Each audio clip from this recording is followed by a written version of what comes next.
You arrive at 7:40 with a bottle of wine that costs $19. 6 people at the table tonight. Between them, they hold about $400,000 of net worth. You hold more than 9 times that, and not one person in this room has any idea. Nobody imposed the silence on you. You built it deliberately over 11 years, and tonight, you will maintain it across 4 hours and roughly 200 sentences. This is not a story about being misunderstood. It is a story about what a chosen invisibility actually costs at a dinner table. You parked a 9-year-old estate car 2 streets away, which you do without thinking now. Not out of shame, out of arithmetic. A newer car in the driveway would generate 4 questions across the evening, and each of those questions has a follow-up you would rather not answer. You end up at the corner of the table, which is where you always end up, because you arrive without any of the signals that put people at the middle. No recent promotion, no renovation, no new relationship. The middle of a table is allocated to people with news. The first topic is Marcus and Elena's kitchen. $41,000, financed over 7 years, and they are genuinely happy about it. The table asks 11 questions about the tiles. You ask 2 of them, and you mean both because the kitchen is lovely and their happiness is real. What you do not say is that the interest on that arrangement will cost them roughly $11,000, or that you could have covered the whole kitchen this morning without adjusting anything. Both of those facts are true. Neither of them belongs at a dinner table. Elena compliments your overshirt, and you say you have had it a while, which is true in a way that would surprise her. You have owned 4 of the same one since 2018. Buying the identical thing repeatedly is invisible in a way that buying nothing is not. Then Marcus turns to you and offers advice. He explains, kindly and at some length, that you should look into refinancing while rates are where they are. You thank him. You have no mortgage. You have not had one for 6 years. This is the mechanism you have learned to expect. When you volunteer nothing, people do not conclude that you are private. They conclude something specific and usually wrong. The absence of information is never read as absence. It is read as an answer, and the answer is always downward. 20 minutes later, somebody states something about compound growth that is simply wrong, and 3 people at the table absorb it as fact. You have the correct version.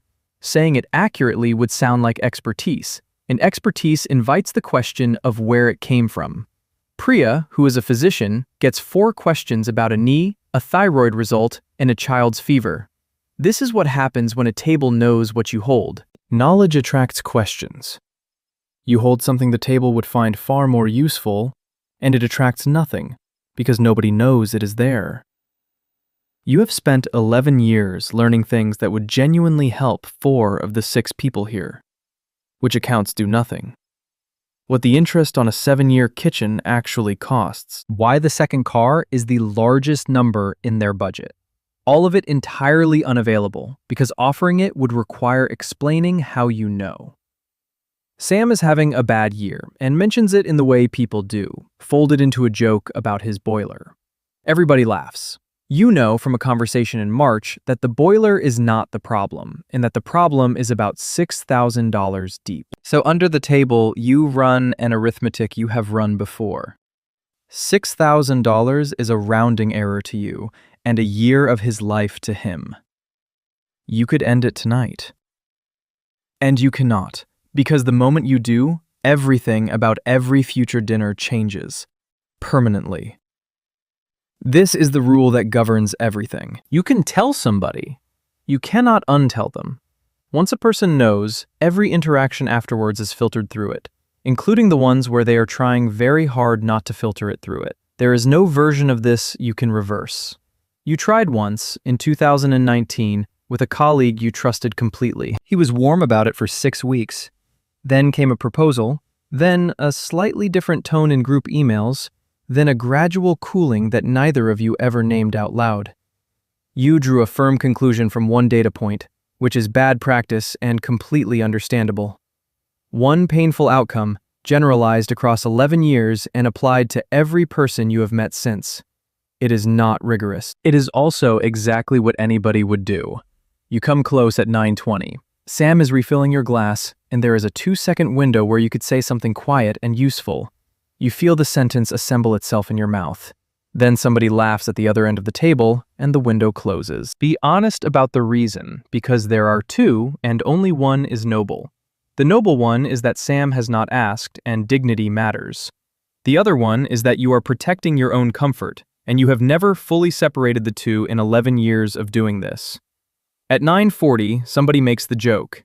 It is about people who have money, and it is not aimed at anybody present, which is the entire point. Everybody laughs, including you, slightly louder than necessary, and there is a specific tiredness in laughing at yourself as a stranger. The people at this table have a picture of wealth, and the picture is loud. Watches, boats, a certain kind of confidence. You are none of those things, which is precisely why the disguise works. The best cover for quiet wealth is that everybody is looking for something noisy. The check arrives at 10:05 and is split 6 ways, as always. $51 each. You watch Sam run a very brief calculation before putting his card down. It is a calculation you have not needed since 2017. You place your own card at the same moment. You could pay for the entire table and it would cost you less than the wine you brought cost Sam relative to his month. You do not, and the reason is precise. Paying once is generosity. Paying twice is a pattern, and a pattern requires an explanation you are not prepared to give. Somebody passes around holiday photographs and the table compares trips. Yours was a week in a rented cottage 4 hours north, which is genuinely what you wanted and also happens to require no explanation. Preference and camouflage have overlapped so often that you can no longer separate them. Across the whole evening, nobody asks you a single question about yourself. Not one. This is not rudeness, and it is not personal. You have supplied no surface for a question to land on, and conversation cannot grip a completely smooth object. This is the actual cost, and it is worth stating plainly. Not loneliness in the dramatic sense, something duller. You have removed every prompt a person could use to be curious about you, and then quietly noticed across 11 years that nobody is curious about you. In the doorway, Elena hugs you and says the thing people say, which is that you are so easy to have around. She means it warmly, and it is accurate. Easy to have around is what happens when a person never introduces a topic that requires anything from the room. The 2 streets back to the car take 4 minutes, and you spend all 4 of them running the evening again. Not with regret, exactly. With the specific tiredness of having performed an ordinary person for 4 hours while holding something none of them would have believed. At 11:10, you tell your wife about Sam and the $6,000, because she is the one person who knows all of it. She listens, and then she asks the question you have been avoiding, which is, what exactly you are protecting and from whom? You give the standard answer first. Friendships, normal treatment, not becoming a resource. She lets that sit. Then you give the truer one, which is that being known would mean being responsible, and being unknown means you can decide privately, every time, and never be asked. That reframes 11 years fairly sharply. The silence protects your money, yes. It also protects you from ever having to make a decision in public about whether to help somebody. Anonymity is not only a shield, it is also a very effective way of never being on the record. Your wife does not ask whether you will ever stop doing this. She stopped asking around year 7, and her not asking is the loudest thing in the room. She has watched 11 years of dinners produce a man who is easy to have around and slightly less present each year. So the following Tuesday, you do something small and structural. You send Sam a job, a genuine one, from a genuine contact that pays roughly what he needs and requires nothing from him except the work he already does well. It takes 1 email and reveals nothing about you.